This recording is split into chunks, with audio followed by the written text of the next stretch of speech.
শেষ রাতে আল্লাহ পাক আসমানে নেমে আসেন, প্রথম আসমানে, এবং এই আহ্বান করতে থাকেন।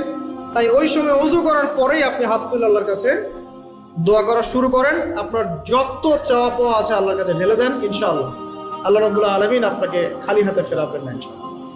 আল্লাহ পাক তো এমন করে বলেছেন যে কেউ হাত তুলেছে আল্লাহর কাছে আর আল্লাহ পাক সেটাকে খালি ফিরিয়ে দিবেন, এটাতে আল্লাহ লজ্জা বোধ হয়।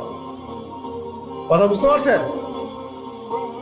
আমাদের যাদের অনেক সম্পদ আছে বা সামর্থ্য আছে এবং মন আছে বড়, তাদের কাছে যখন কেউ সাহায্য চায় আপনার খালি ফিরেতে লজ্জা লাগে না? আপনার মনে হয় না যে চাইলো এত করে কিভাবে না করে ফিরাই? আছে না এমন মানুষ? আছে না? আসলে দান সৎকা করার জন্য সম্পদ লাগে না, দান সৎকা করার জন্য মন লাগে। কি লাগে? মন লাগে। দেখবেন অনেক কোটি আল্লাহ আছে মানুষ দান সৎকা করতে পারে না, জাকাতই তো দেয় না, দান সৎকা করবে কি?